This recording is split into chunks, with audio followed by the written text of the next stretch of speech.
for the love, I did it for the people, I did it for us.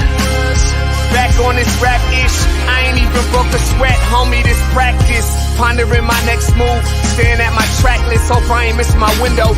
Praying like a Baptist, Seattle's own, tired of this Game of Thrones. They made a list of the best rappers and guess who wasn't on? While the disrespect continues, I'm steady packing these venues. Guess if you ain't at the table, you on the menu, and I'm that spitter, baby. They don't want you to see, but everybody's south of Capitol Hill's rocking with me. Boys smoke the trays and plan to getting their life together. I'm comfortable with my role, so I'm like, whatever. Me? I ain't got a job, but I work hard. And you don't work hard, but you got a job. The irony is I'm judged while you feel the applause. I'm slept on, that's why I had to set this alarm. My dudes is armed, I'm armed with this arm charm. Body banging like she got that cream from Barry Bonds. Yeah. I did it for the city, I did it for the love, I did it for the people, I did it for us. That Dre season is here, a real hitter with a mic, I'm everything that they fear. With that hood ain't the same, I was all on their ass, I'm level-headed.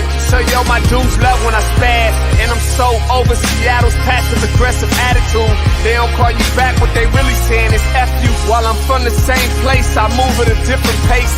I prefer if you just said it to my face, damn, I did it. I did it for the city, I did it for the love, I did it for the people, I did it I hate for these us. average dudes with they average spit, writing average rhymes, knocking average chicks. The closer I get, I can feel the people starting to shift. I'm loyal to a fault, and everybody can't come with. Rap's a rich man's game, I'm only playing with change. They bang models and singers, I'm knocking my own flame, I'm different.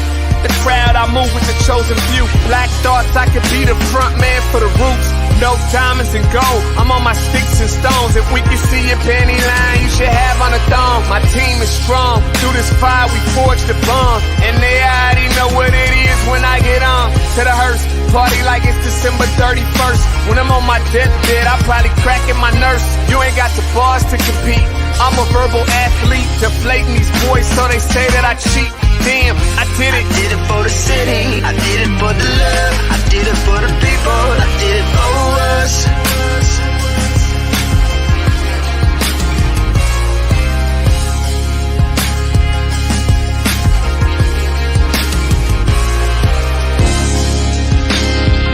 Yeah. I should probably start by apologizing for the long wait, man. You know, I know I be tripping.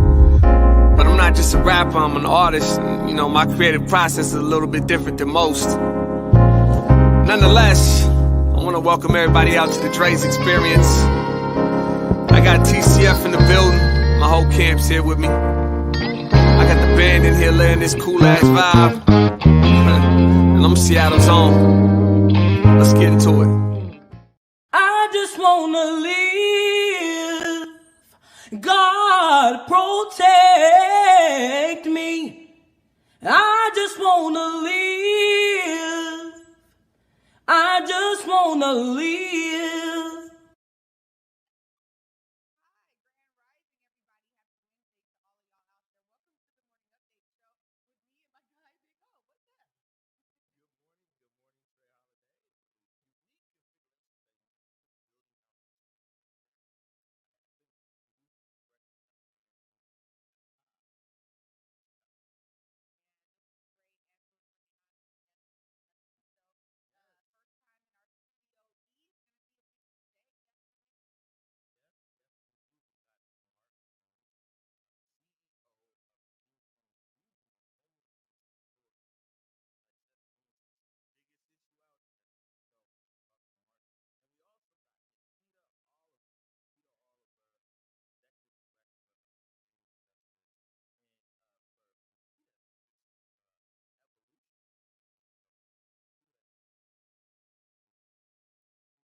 for the love, I did it for the people, I did it for us. Back on this rap ish, I ain't even broke a sweat, homie, this practice. Pondering my next move, staring at my track list, hope I ain't missing my window. Praying like a Baptist, Seattle's own. Tired of this Game of Thrones. They made a list of the best rappers, and guess who wasn't on? While the disrespect continues, I'm steady packing these venues.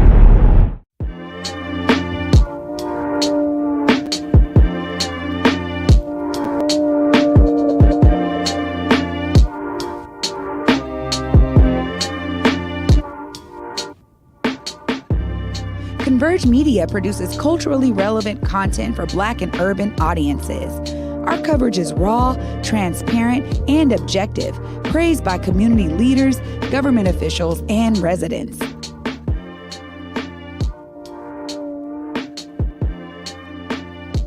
Support Converge Media today via Venmo, Cash App, or PayPal at Converge Media.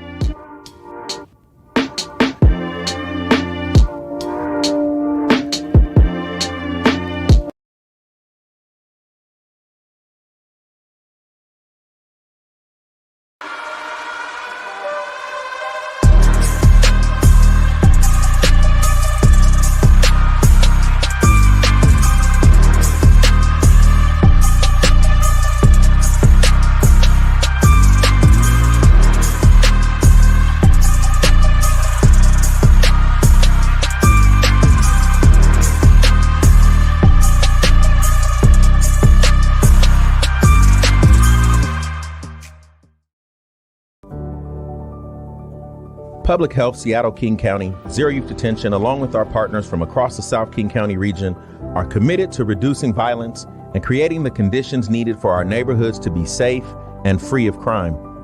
Too often, the response to crime and violence has been a piecemeal approach with a program here and a program there.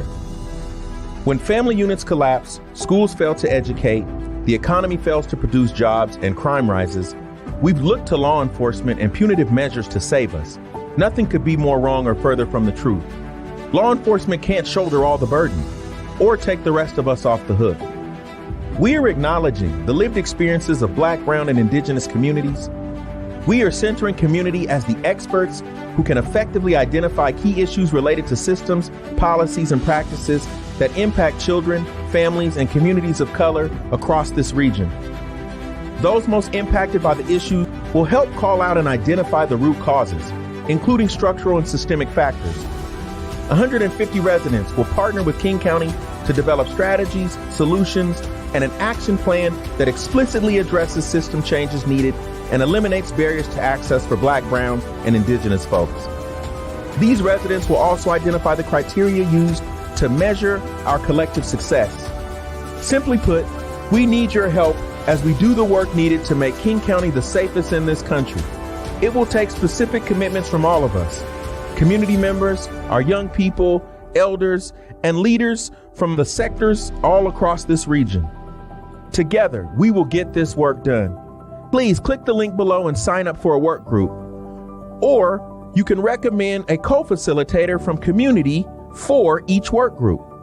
We look forward to hearing your ideas, concerns, feedback, and solutions as we build a community where all our children can be happy, healthy, hopeful, safe, and thriving.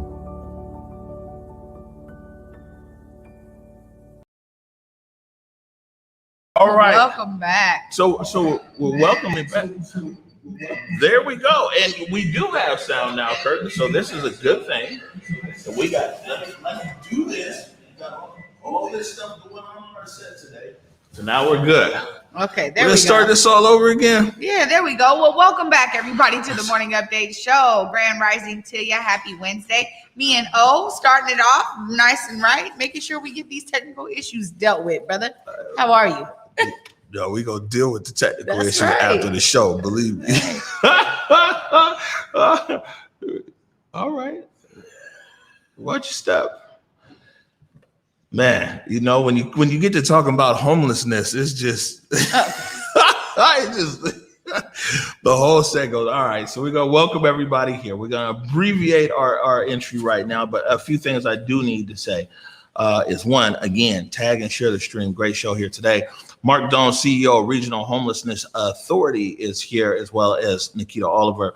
But wanted to make sure and plug this in here, and we'll put the link up in the comments, is that the COVID vaccine is readily available here in King County for people who want to get vaccinated. Man, the link is there in the comments. There's all 3 vaccinations that's out there. And, you know, the other thing is we're going to continue our conversation about vaccine hesitancy, because you see now that the FDA very well might come out and authorize a booster shot after 8 months. Our hesitant population is now becoming more hesitant with that news. I reached out to public health this morning and to the Department of Health down in Olympia for, you know, I'm like, what are they, you know, I mean, what are they saying in the conversation? Because one thing that we know is not effective is when government and when people just yell at people basically and like, man, you're not vaccinated, you're not this and that just drives people further away. So it's important here at Converge that we continue to leave space for a conversation to be able to address why people are vaccine hesitant. Yeah, I mean, it's important. I think also, too, when we think about, you know, some of the historical concerns and reasons in the Black community, for me, I always go back to that, right? Because I'm asking my grandmother, my mom, you know, I talk to my family to figure out where people are at. And it's all over the spectrum. So I'm glad that we're using this platform to get a lot of those perspectives out there. Yeah, for sure. And, you know, our vaccine stories are up there. We'll put that up on the screen, and you can go to whereweconverge.com/post. And you can read people's reasoning why they got the vaccine and some people's reasons why they're hesitant on the vaccine. And I talked to public health. We're going to have the big dog, Dr. Duchin. We're going to have Dr. Duchin over here in a few weeks. I think we'll probably do a special in the evening with Dr. Duchin. And really, I mean, it's a lot of people got a lot of questions. And I think that the best thing that we can do is use our platform to be able to give information to our community so they can make informed decisions. What else we got here real quick? We're skipping over quite a few things today. We got some big dogs in the house. Just want to give a big shout out as well to the Washington State Association for Justice. Converge Media is getting an award for excellence in journalism tonight at 5 p.m. at the Columbia Tower Club, which is great. I've never been up that high. Apparently you have, but my stomping ground. Yeah, so you know, we're all going. I'll be in a suit. I was setting everybody up for this. That's why this week I've been in button up, so people aren't shocked. You said it with a little bit of like, he got it out, y'all. He did get fitted. You know what I'm saying? Big D had to take me. I wasn't gonna do it on my own. I would have showed up at Columbia Tower with some shorts and a t-shirt and my flip-flops. No. So they said it wasn't the best move. We're a little bit behind time, but that means we're right on time. We're going to take a quick break right now. When we come back, we're going to be joined by Marc Doan, who is the CEO of the King County Regional Homelessness Authority. You're watching the Morning Update Show. Hey guys, it's Besa Gordon from Converge Media. You can catch me on my show Rewind with Besa, which airs every other Saturday at 2 p.m. anywhere you watch Converge Media. Now, I know a lot of us still have questions about the COVID-19 vaccine. However, here are a couple things you don't have to question.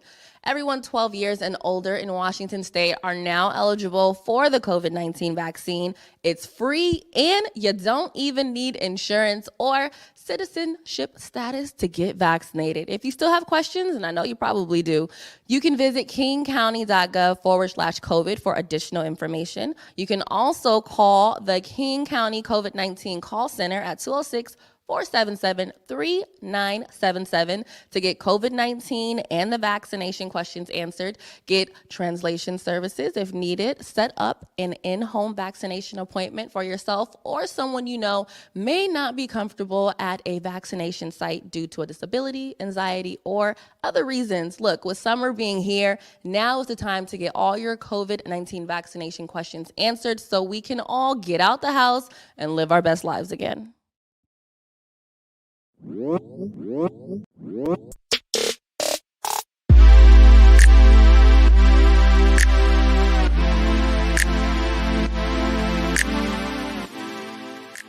Market Street Shoes, slinging kicks since 2006 with styles that support you and yours, getting the F outside or staying comfy when you just want to lounge indoors as well. But wait, Market Street Shoes is way more than just a shoe store. Gear up for your next outdoor adventure with apparel and accessories that'll have you looking good on the streets, the trail, or even in your own backyard. With locations in Ballard, Redmond, and online at marketstreetshoes.com, there's undoubtedly a style and size that'll fit your lifestyle.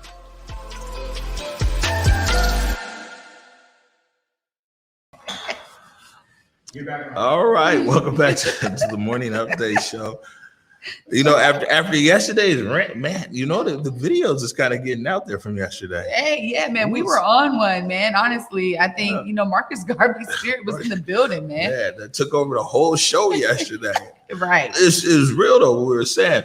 But all right, so welcome back to the morning update show. Right now, we want to welcome to the first time on our show, Marc Jones, CEO of King County Regional Homelessness Authority. How are you?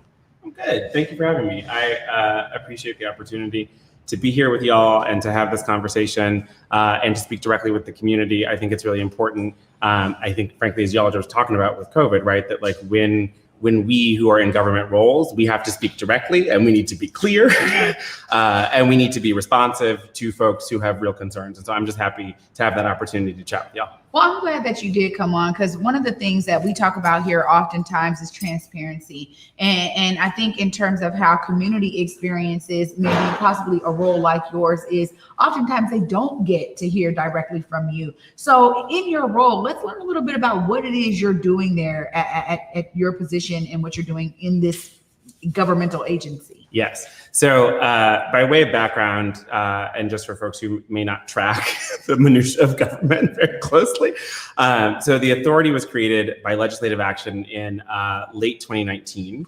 A person was supposed to be in my job in March of 2020, but instead we have had a pandemic. And so I wasn't in my job until April 26th. But the authority was created in order to take over all of the homelessness policy and funding work for the county. And so we consolidate our funding out of both currently the city of Seattle and King County in terms of jurisdictions. And our job is to solve the homelessness crisis, like very straightforwardly, like that is the job.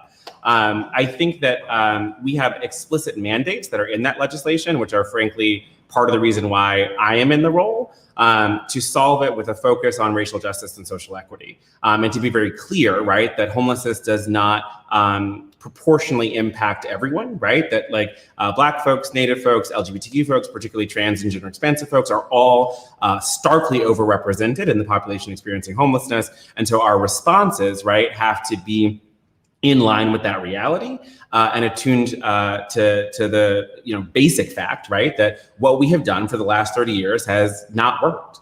And I think that one of the things, if I can wax for a moment, one of the things that I also think is really critical, and I hope that people will see in the work that I do, the work that my team does, and our approach, is we are not going to tell you a thing is going well if it is not. And I just think that it is critical that like we in the government stop telling people, no, it's all good, when it's like just obviously not. And to try to spin success out of everything that we are doing, right? I think that in order for us to have the public trust, right, we have to be in an accountable relationship with the public.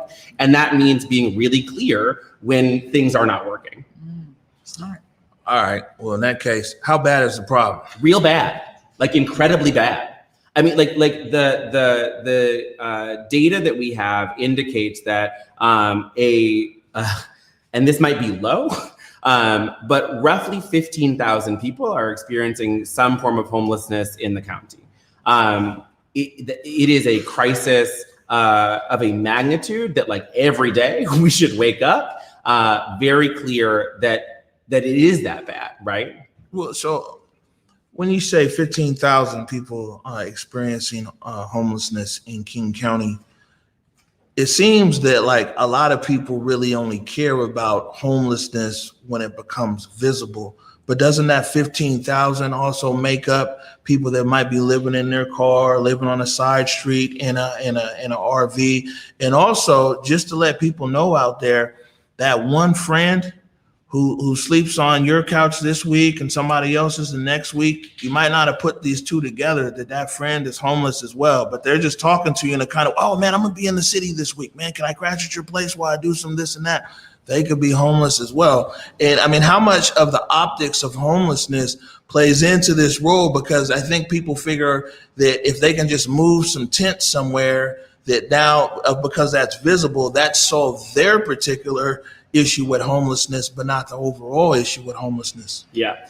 Gosh, I feel blessed to be having this conversation. So one, absolutely, that the idea that homelessness is correlated to the as a problem, right, is correlated specifically to its visibility, has often gotten in the way of our capacity as leaders to develop and deploy long-term strategies that are going to end the crisis, right? And in part, that is because we have been a little twitchy with regard to where we are going to put our focus and why. And when something becomes extremely visible, right, we wrap a whole lot of resources around it because it has become where people are putting the sort of hue and cry right now. And it may not actually be the best policy decision.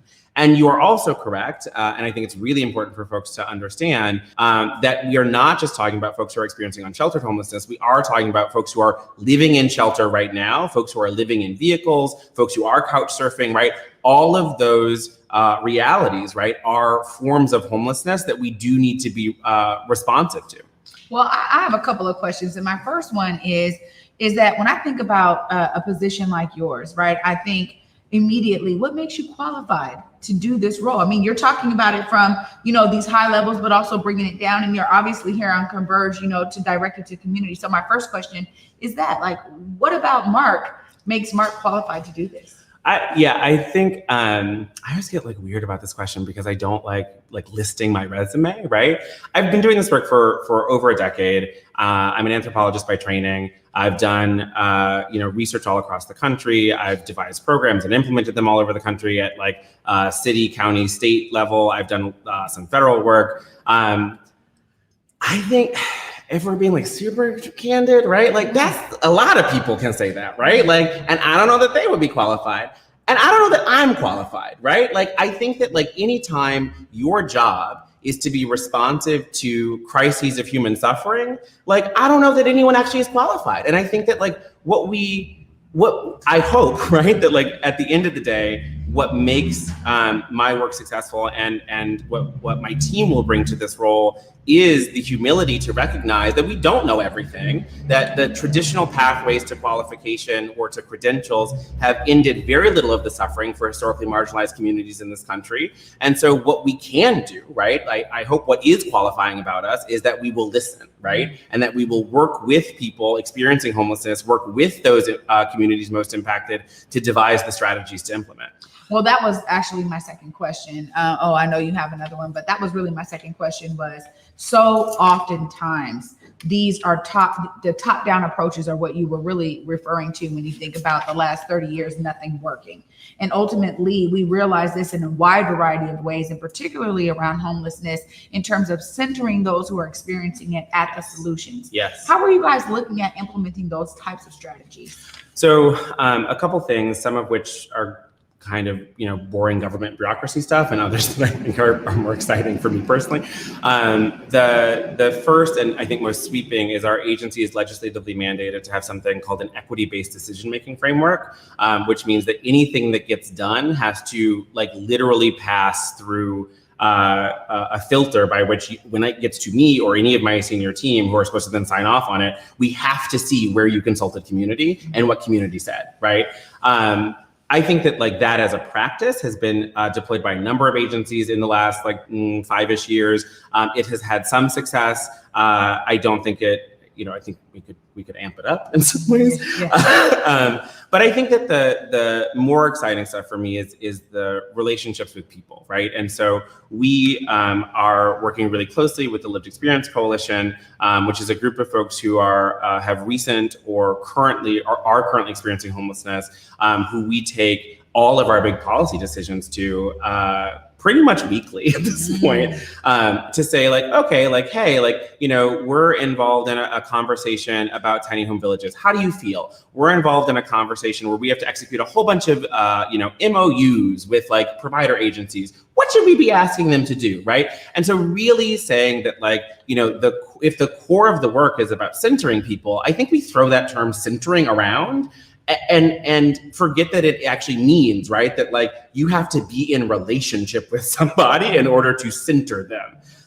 And so that, I think, is what we are really focused on, is having that relationship with the Lived Experience Coalition, and then also building out other relationships, right, around the region, again, with people who are most impacted, to say, how can we be in consistent, accountable relationship with you, so that what we're not doing is saying, oh, we have a project, can we get your input real quick, right? But rather that, like, how we even got here, right? How we even arrived at knowing there was something to do is because we talk routinely, right? And we have a sense of like what you're working with and what's not working and how that's all coming together. And so even saying like, oh, maybe there's a project is not something like, oh, some money rolled down and now we got to have a plan for it, right? But instead, you know, when money comes down, we're ready, because we've been talking, we have had those conversations, and now we just need to implement. Right. So I think a few things is that, one, you said that this is a crisis, homelessness crisis, right? So in crisis also always creates an opportunity. And also in crisis, a lot of times, none of us know what's in us until we're in crisis, and we have to go deep within ourselves. And so we find what's there. So hopefully that you leading this organization and a problem here that's in crisis, that it will test you and your inner ability and be able to rise to this occasion. Black people disproportionately make up a disproportionate number of people who are here, who are experiencing homelessness in Seattle. I know that it's not necessarily your lane is upstream. Your lane is kind of like once they've reached you. But what kind of things, or what kind of things could community be doing, or what kind of things are out there to keep people from our community specifically from reaching your office, from reaching the streets and homelessness, being unsheltered? Yeah. I think we have to have a real community conversation about where are our pillars now, right? So 50 years ago, the experience of folks, Black folks, right, who were economically insecure or at risk of experiencing homelessness, we had community pillars that people could lean into for social and financial support, right? In a lot of instances, that was the Black church, but we had other stuff too, right? Through deliberate and predatory action, those pillars are not there anymore, right? And I think it's always really important when we talk about what is absent in the Black community in particular, that we frame it as it was removed, not that we didn't manage it well, right? Because very frequently when we talk about that, it is then taken out of context later to say like, well, you know, they had these things, but they frittered it away, right? And so I think it's really important that if I'm talking, that I always say like, nope, like that was taken. And to that end, right, like those community pillars are no longer there.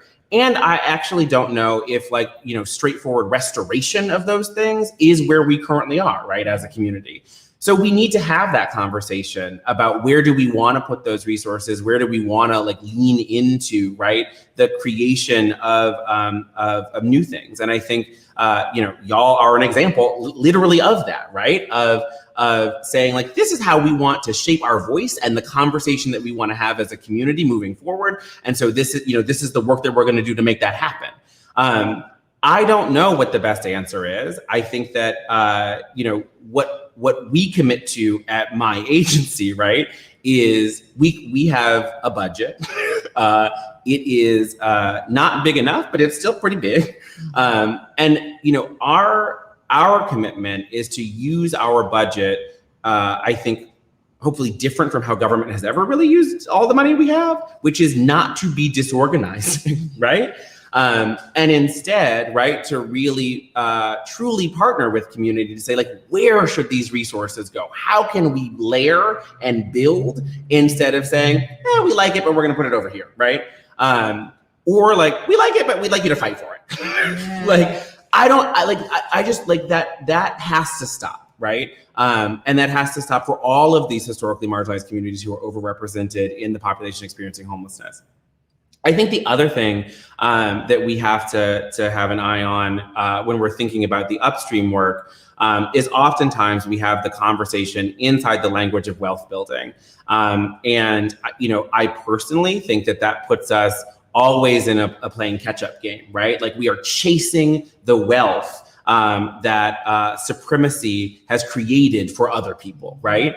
And I don't think it's a winning strategy, right? I think that there are other ways that we can, particularly in the housing space, that we can focus on the steady decommodification of existing or upcoming housing resources that then creates the stock in community, right? To say like, okay, like we, the community, own these houses, right? And so when people are experiencing housing instability, we, the community, have the resources to respond. And that's not about asset development. That's not about wealth creation. It is about responding to the needs of people with the thing that they're after. Yeah. I would say this. I know we're up against the clock. I know you got places to very busy person. It's unfortunate. By the way. But one thing, since we've been tracking homelessness here, and one thing that we've seen, and even we're here on First Avenue, spend a lot of time talking to people, building new friends since we're in the neighborhood here. And that you come to find that so many people who in this municipality, I know you represent the county, but in this municipality of Seattle, so many people who are experiencing homelessness aren't from Seattle. Their homelessness journey didn't begin in Seattle. Seattle was the one place that had enough services and a big enough heart that people felt that they could come here into the city of Seattle.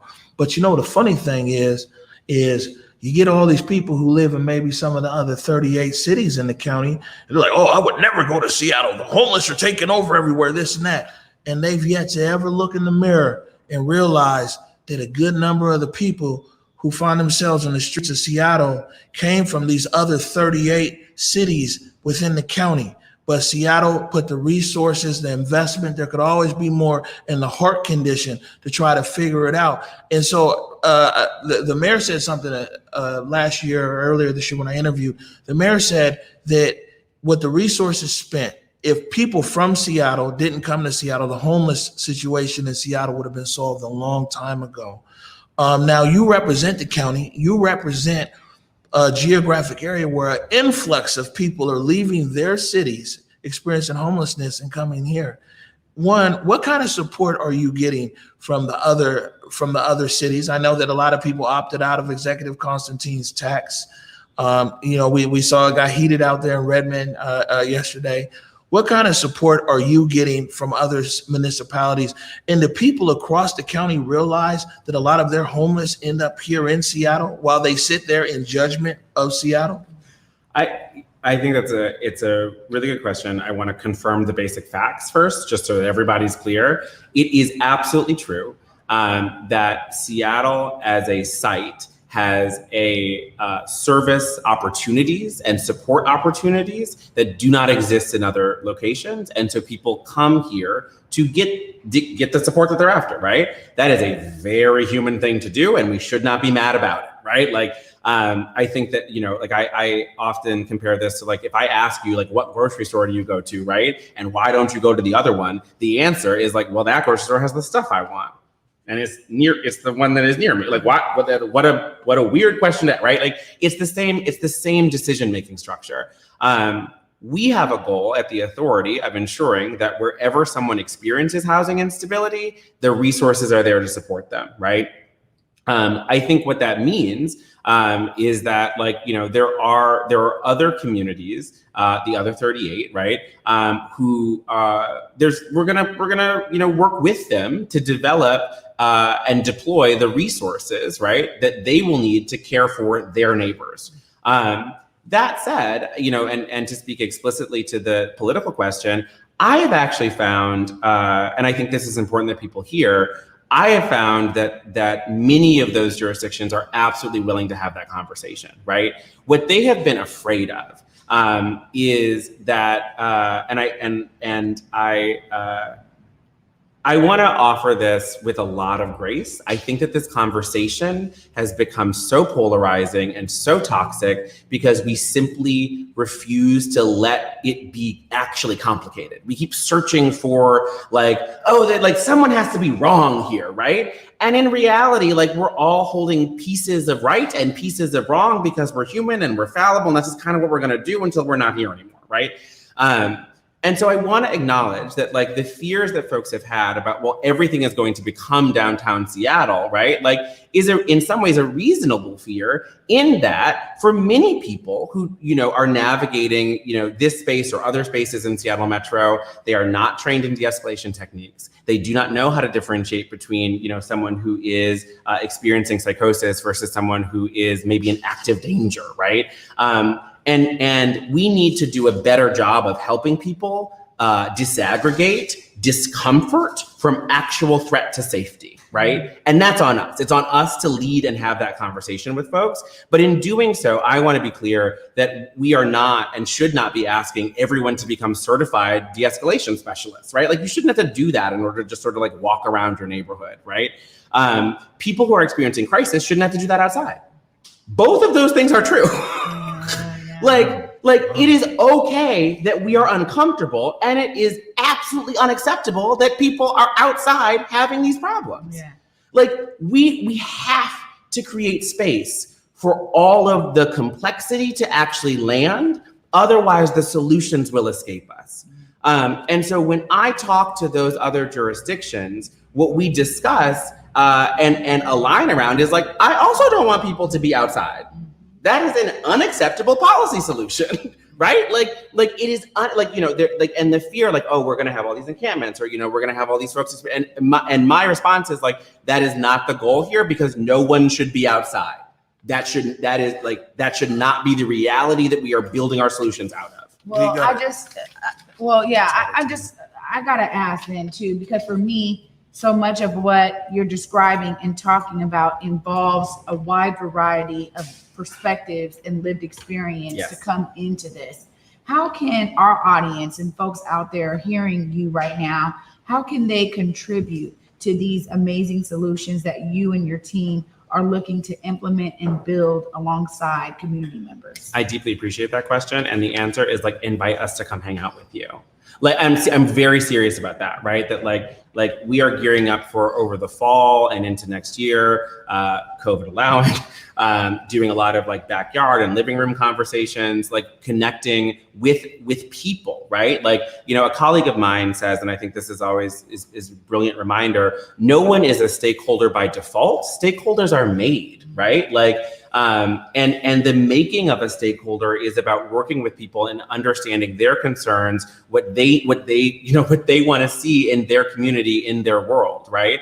And then figuring out, and this is our job as the government, right? How do I create the path for you to be a stakeholder in the work that we're doing, right? That's democracy. I had the privilege of working in the Deval Patrick administration, and I've said this many, many times, so this is a little bit of a soundbite, but he often said that democracy, right, government is only what we agree to do together. And I have held that so close for the course of my career because I fundamentally believe it to be true. And the instant that light goes out, then I actually don't know what we're doing anymore, right? And so I do think it's really important that we connect directly with the folks who are listening to this right now, who might see it later. Invite us to come talk with you, and then invite your neighbors, invite your family, right? Let's work together to build the real community will, so that it actually isn't this question of who's loudest at the public meeting, but we are buoyed in our work by a real driving force that is the community in an actual way, not in a tokenistic way, not in a check the box way, but that I can say to people, you can knock every door on this street. I have spoken with those folks, right? That's where we want to get. And it will be very time consuming. So please allow us, time to get back to you. As was mentioned, we are unfortunately very busy, but it is our genuine intent to do that work. That is a real commitment. And so you can actually email us and we will set it up.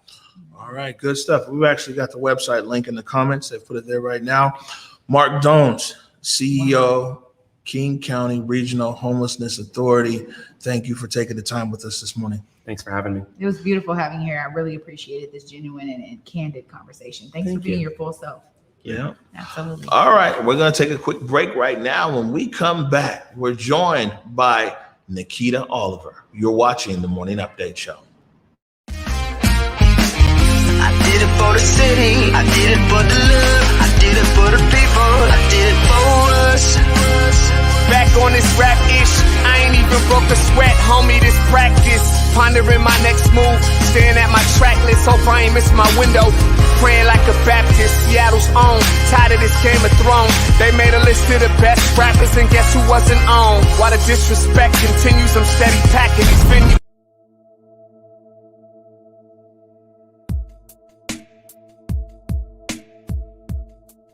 Converge Media produces culturally relevant content for Black and urban audiences. Our coverage is raw, transparent, and objective, praised by community leaders, government officials, and residents. Support Converge Media today via Venmo, Cash App, or PayPal at Converge Media.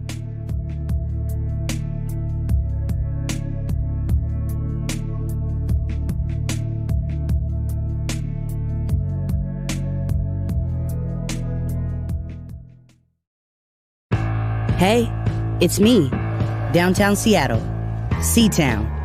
Wish you were here. Here, to explore inside, outside, and everywhere in between. Where it's easy to get my good side. Here, where my rooftops invite you to come early and stay late. Where every view is a postcard, and each night out might be your best night ever. See you soon. Love, C-Town.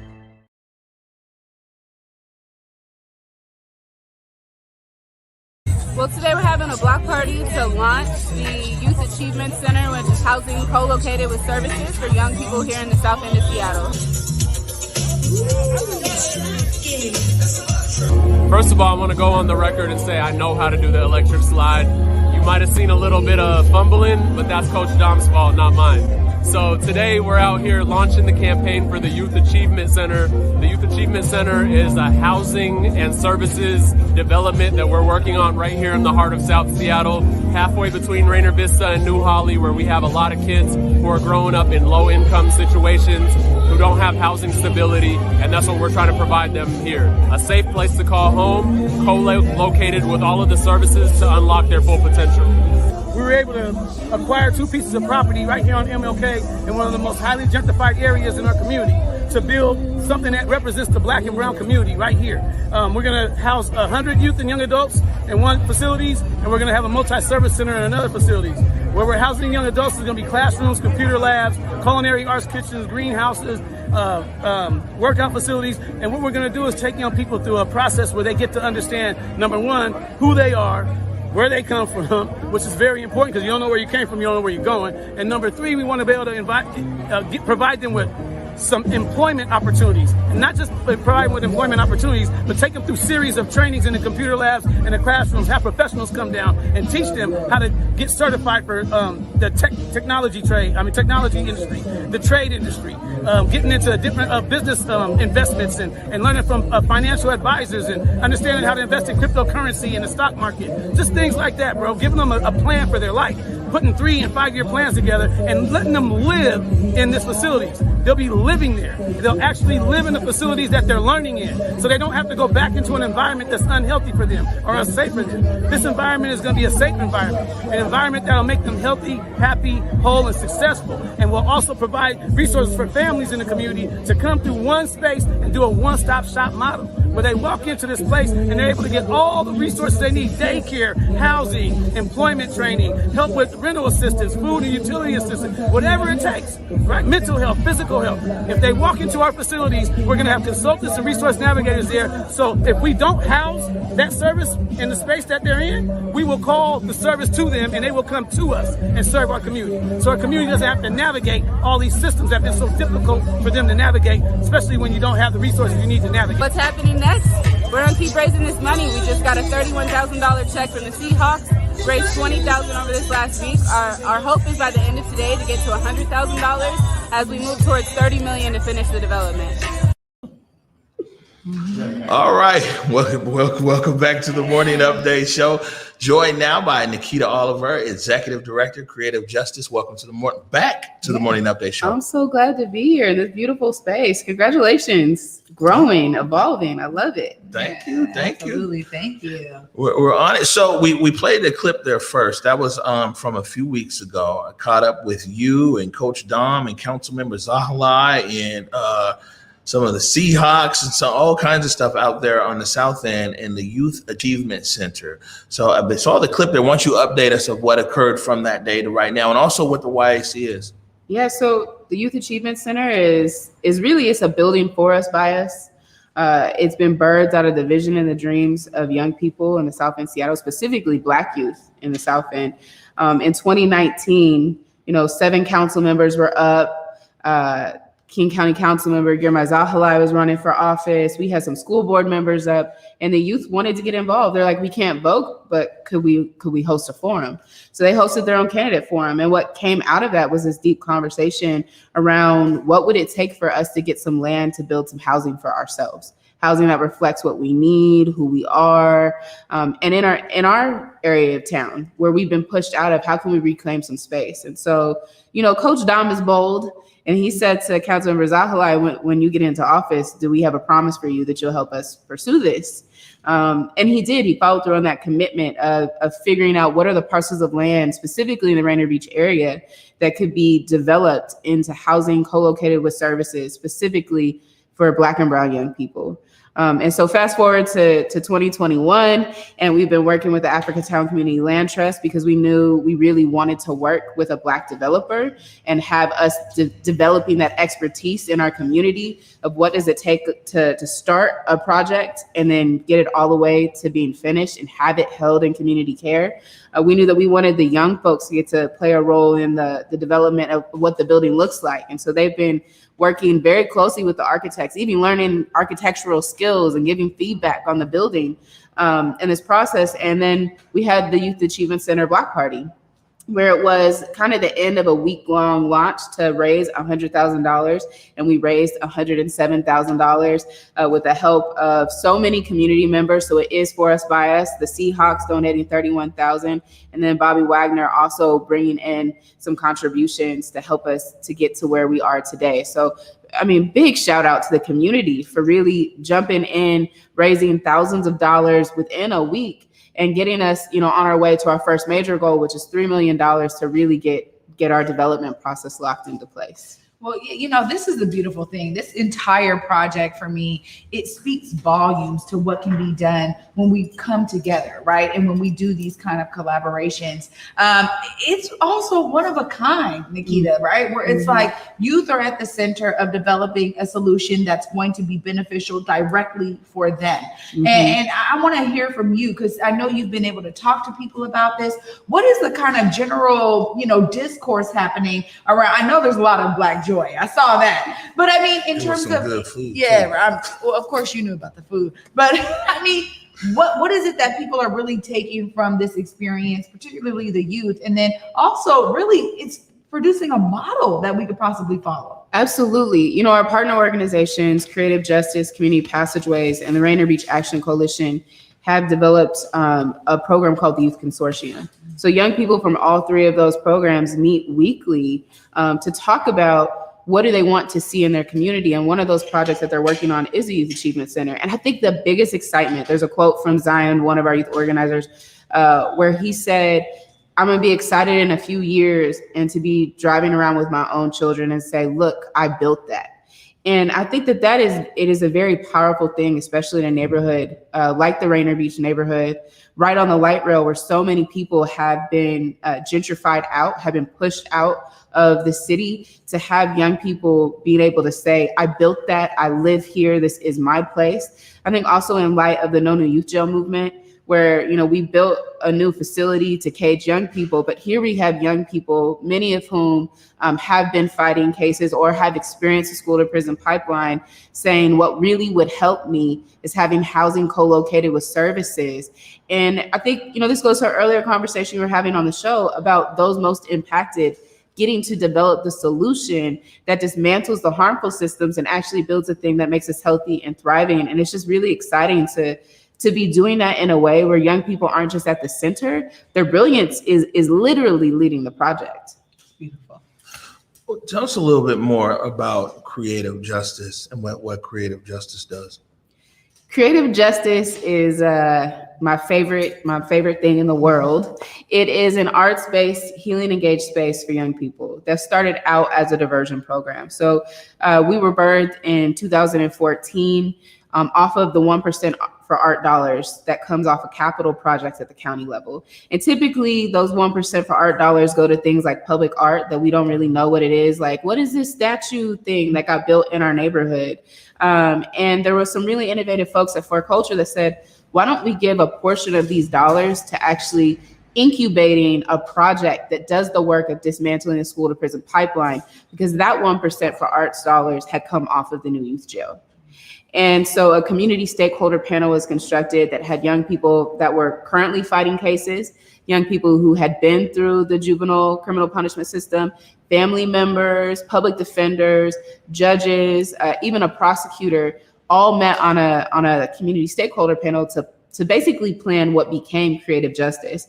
And it launched in 2015 with its first cohort of artists. And now it's grown to having, you know, well over 120 young people doing art and community-based community action projects a year, peer mentor artists, tons of community artists serving as master teaching artists, multiple full-time staff members, and has evolved into having huge partnerships with community passageways and Choose 180. I know you've had both on the show, to really do the work, not just of dismantling the school to prison pipeline, but building a net that works in our community for our young people that responds to their creativity, their ingenuity, and also benefits them economically. A lot of young people find themselves in court because they made hard choices based off of not having access to economic resources. And Creative Justice has been able to pay all of our youth artists, all of our peer mentor artists, all of our master teaching artists at a level that is higher than what even our city says is the expected minimum wage for a young person. Yeah, this is what I'm talking about. I mean, the reason why I get so excited about this kind of work is because we really are in the height of the rising gun violence. And we know primarily that our youth are the ones affected the most. They're the ones thinking that those are the only options for them. And so I always, I mean, when Gurmai wrote that article and said literally that why aren't we treating this like a public health crisis like we did with COVID? How come we can't have, 100 youth achievement centers that are really dismantling these ideals of I need to grab a gun, I got to go after this person, or hey, this is the only option I have. So when you think about some of those long-term solutions, what are some of the things that you're really vying for? Because now you're at the center of so much of the solutions around these young people and seeing themselves as the creative brilliance that they are, right? How do you see that when you think about this rise in gun violence and the public health crisis, and then again, the model of Youth Achievement Center? Yeah, I love that you bring up the importance of talking about gun violence within the construct of a public health crisis. Like if folks were getting sick and it was something in the water, we would go diagnose what's in the water, what put it in the water, what's causing it, how do we treat the illness that people are experiencing, what does healing look like? And then we would figure out how to stop it. How do we make the water healthy again? That's how we would address that. I think similarly with gun violence, we need to ask ourselves, what is in the air? What is in the environment? What is in the context, or what's missing? And I think the Youth Achievement Center, honestly, it's a model that organizers put forward. And when they were first saying to build the youth jail, they were like, instead of building one jail, one set of courts up in the First Hill area, why don't we build multiple centers that provide resources that are determined by young peoples and families that they need, and actually address the root causes. Imagine if we had spent $210 million on multiple youth achievement centers. I mean, this center is going to cost us $30 million. Divide 210 million by 30 million, and we could have put these in multiple places throughout the county, right? So I think the first thought for me is also thinking about our past decisions. How do we reflect on those and make sure in the future we don't make those same decisions? We actually invest in communities in a way that does treat the crisis from a public health perspective. I also know that for so many young people, they know that they don't want gun violence in their communities. You know, even the ones who have participated in it are not walking around every day like, I want to harm someone or I want to be harmed. In fact, a lot of them are scared. They're living in their own fear and they're making choices out of fear. So as someone who works alongside young people that are experiencing this crisis, my question is, how do I make this space safe enough that you can actually unpack the fear that you're feeling, have a space for healing, and also address the material conditions that cause that fear to exist? And I think the Youth Achievement Center is a great model for that, not just because it's housing co-located with services, but it is land being moved into community care. It's being guided by those youth most impacted, and it's gonna have longevity in our community. It's something we can both be proud of and use to heal ourselves. How can people support creative justice? You know, come to our block party we're having on September 4th. So if you came to the Youth Achievement Center block party, which a lot of my creative justice team helped put together and launch, September 4th, we're having another block party for the fall. It's 70s theme. It's gonna be about revolutionaries and thinking about how arts and culture is really the foundation of so much change, of our connectivity as a community and changing the city. So that'll be September 4th from noon to 4. But also, you know, I really want to encourage folks to donate to the Youth Achievement Center. Make a monthly contribution. And I don't just say that because my job is to fundraise, although my job is to fundraise. I also say that because I desperately want this building to be for us, by us. Can I jump in here right here? One thing that Coach Dom said that day when we were there at the block party that I thought was really good, and this is something that kind of hits on, we were talking about yesterday, Black economics and everything else. Coach Dom said, put some skin in the game. Stop asking government to do everything. You know what I'm saying? Even if it's $5, that you're now a stakeholder. Hey, I don't put my $5 a month into the YAC, and they hold all you guys accountable because they're stakeholders. Yes. And there's something powerful to be said about us taking our resources and doing the best we can. And we're now stakeholders in this YAC. I was really encouraged by that statement because he wasn't rolling over saying like, please, Mr. Government, please come fund our thing. You know what I'm saying? I know it's going to take funding from all kinds of places, but he was very intentional to say, community, this is your opportunity to do your part. Even if it's $5 a month, get involved. And that's why the first 100,000 we raised, we wanted it to start with community. We need it to be for us, by us. We don't want to turn around and look at anyone else and say that this was built for us by someone else. We want to be able to look around and say, look what we built for ourselves. Look how we're keeping each other safe. Look at the healing work that we're doing with us and for us. And I think that is a very powerful testament to our ability to actually achieve our collective liberation. I know most people aren't looking at the Youth Achievement Center thinking collective liberation, but these young people are. Yeah. They're thinking collectively about their safety, their well-being, and their care, their healing. And that to me that's collective liberation. Well, let's make sure our audience knows exactly how to donate to Youth Achievement Center. Where do they go? For now, you can go to the Creative Justice website, donate on our donate link, and please put in the comments for Youth Achievement Center. As things transition, we will be having a website that's specifically for the Youth Achievement Center, a relaunch of a new video, giving even more exciting details about what all will be in that facility. But we'll definitely be keeping folks posted as they make those donations and join our newsletter. Nice. All right, but before we let you go, Nikkita, you know, this landscape has changed so much since we started the morning update show.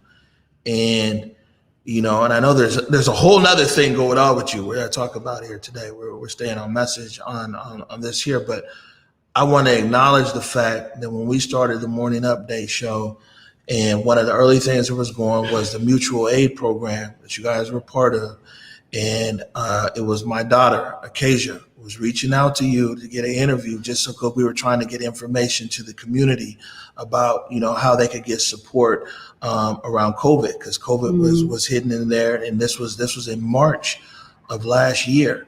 And you came. My daughter did the interview with you about, hey, this is what's going on, mutual aid. This is how you could do whatever, everything else. And I never forgot that.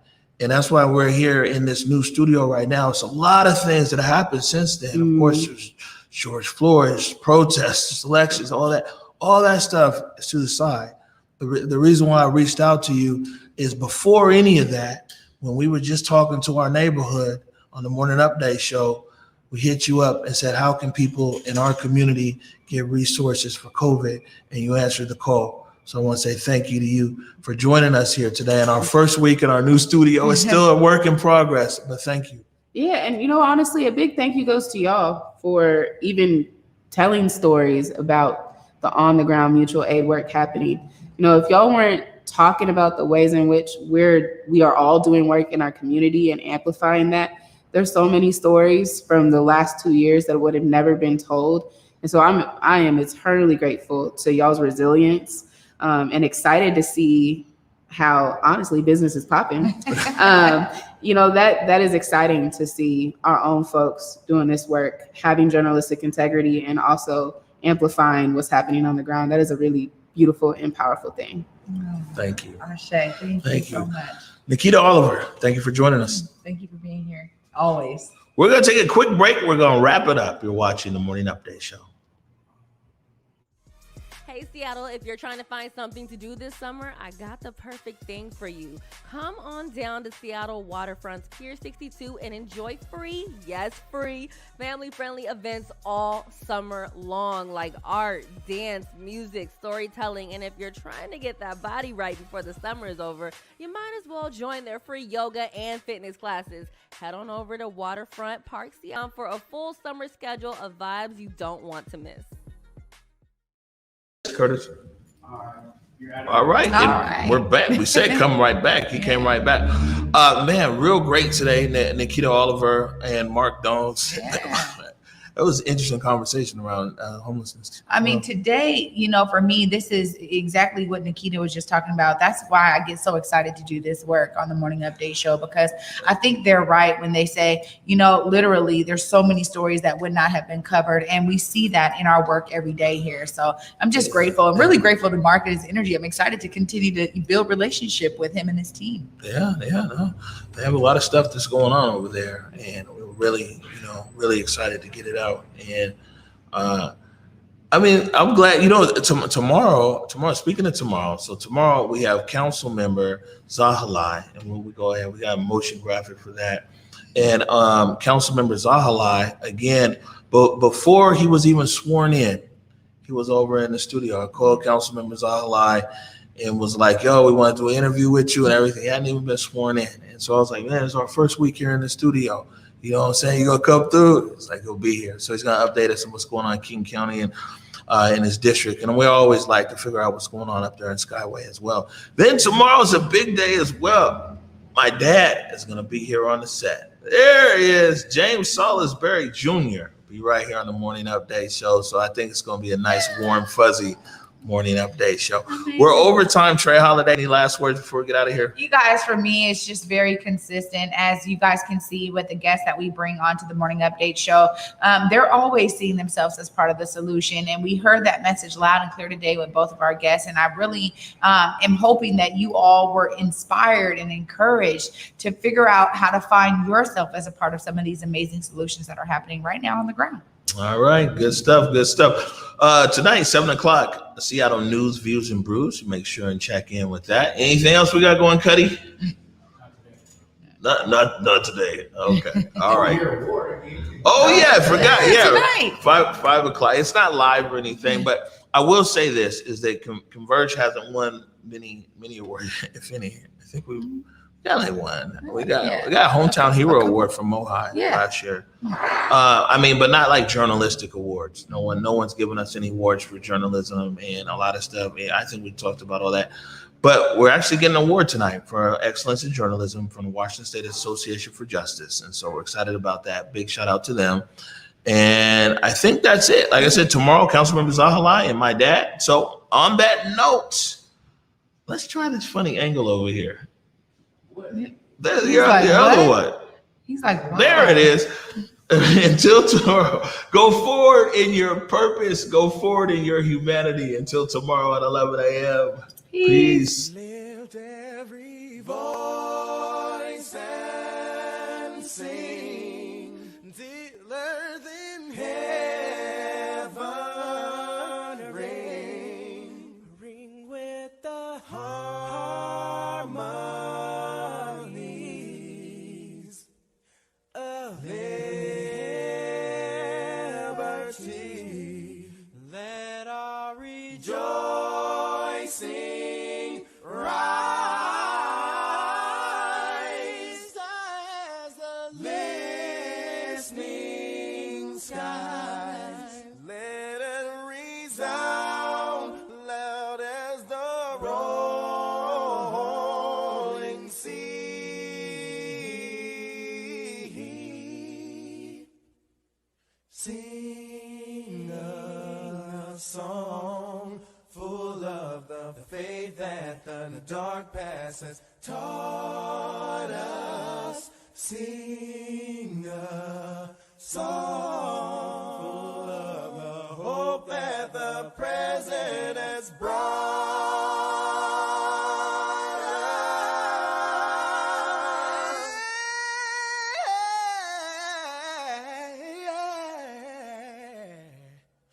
Facing the rising sun.